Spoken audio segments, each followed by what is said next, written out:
Hey everyone, just a quick update on what's happening with the O-gauge switching layout and why it's been 2 months since I've had a video. Overall, things have been just insanely busy on the personal side of things. I've been working really hard at my son's high school on band stuff, so that's been really busy, and that's not going to change for another 2 months or so. So it's still going to be really hard to make any progress on these layouts. Also, a bunch of other stuff. My mom was in the hospital a few times with heart issues. She's doing better now, had a pacemaker installed. We had one of our dogs die. We have a new puppy now. Just a lot of other things. There's been 3 trips or so worked in there as well, so a lot of travel stuff. And my main job has been busy as well, so just extra hours there.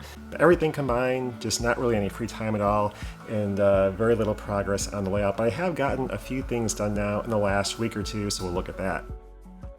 Okay, so I'm just going to work my way here track by track, spreading on the Woodland Scenic Cinders ballast. Like all ballasting, a lot of times, there's going to be a second pass where you have to kind of touch things up, and so I'm not trying to get everything perfect on the first go. I can come back, add a little bit more here and there where I need to, and some of that will probably just be done when I do some of the surrounding scenery and not right now. But I do want to get at least a lot of it done so I can go through, do some more track weathering, just make it look better, and then kind of clean everything up and have at least things looking pretty good just for initial use here. So next I'll be wetting everything with some IPA, and that will help the mix I have here of diluted, this is either diluted matte medium or just diluted white glue, PVA glue. I don't honestly remember what's in the bottle, but it'll help glue everything down. This Woodland Scenics ballast is lightweight and a little bit harder to work with than a natural rock ballast, but it's not as much of an issue in a bigger scale just because the floating issues you might have with the ballast are a much bigger problem like an N scale than it is an O scale, just because if it shifts a little bit with really small track, it's kind of a problem. With O scale track being so big, if it shifts around a little bit, it's not going to be a huge issue. Soak everything best I can.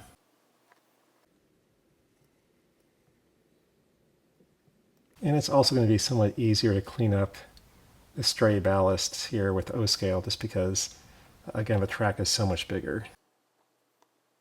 The main thing is you just need some kind of dropper or a bottle like this. I just picked this up at a craft store, but basically just something where you can apply the glue gently without this huge rush coming out where you wash away all your ballast.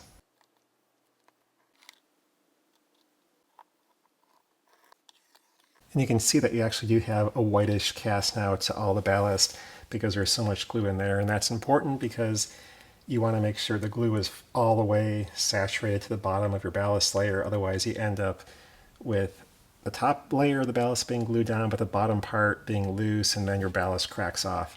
Now with a thin layer like this, it won't be so much of a problem, but if you had this on top of roadbed where you had a large layer of ballast going all the way around your raised roadbed or whatever, that would become a bigger problem. Now I'll just take some of these alcohol wipes and wipe the glue off the tops of the rails.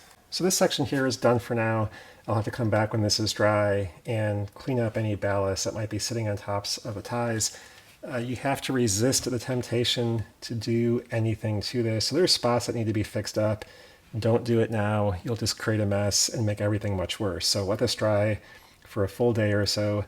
Then you can come back, touch up all the areas you want to touch up, add more glue, and get rid of ballast that's on top of the ties. Just get everything cleaned up and looking good. But wait until this first layer of ballast is dry. Now I'm just going to go ahead and do some more areas of the layout, as much as I want to do today, and then I'll come back maybe tomorrow, do a little bit more, and keep doing that. This is one of those things where if you try to do it too much at one time, you start rushing it and it just looks worse and worse, so it's better to kind of just do it in smaller sections so you can take your time and not really feel rushed and impatient with it, and just kind of do it little by little.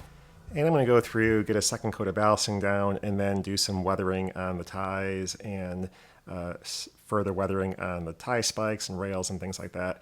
And so just try to make it look a little bit better than what it does now once I get that done.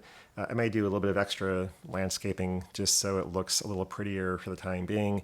But the main thing will then be to work on some structure-based areas for the large structure that will be placed in the back of the layout. and kind of get things prepped for that. I also went ahead and bought some new Caboose Industry ground throws. I couldn't find the ones I bought before, so bought some more. Anyway, I did put one in place so you can see what it looks like. So this little ground throw replaces the large Atlas switch controller here, so much lower profile obviously, much less obtrusive. I can paint that and weather it a little bit so it blends in, won't be that noticeable, and overall will look a little bit better. But it works really simple. It's just connected to the throw bar of the turnout, and then you just switch this lever back and forth to move the track. So it works really nice, really simple, quite reliable, and just a nice way to do the operations without this really large switch controller. I'll go ahead and get those installed on all the other turnouts here, and then work on ballasting around those as well. So anyway, that's it. Not a lot of progress, and things have just been busy and will stay busy for the next couple of months. I keep thinking things will get easier, and the schedule just gets increasingly busier on my end, so it's been tough. So videos are not going to be very frequent here for a while, but everything does at this point in time look to be a lot more open once I get into November and beyond. So I'll have basically kind of periodic videos going forward here, and then hopefully I'll have a much more regular schedule of things. I have some things I want to do, during the winter months, and so hopefully I'll actually have real time to do those things as we get closer towards the end of the year. But for the next 2 months at least, probably just 1 or 2 videos a month the way it looks right now with my current schedule. But maybe things will be a little bit more open than what I think, and I'll be able to make some more progress on the layout and have some update videos on that. So the next video will probably be once I have the ballasting done, the ground throws installed, and the track weathering done, so you can see what the track looks like at that point, and hopefully it should look pretty good. But anyway, that's all for now, and thanks for watching. Bye.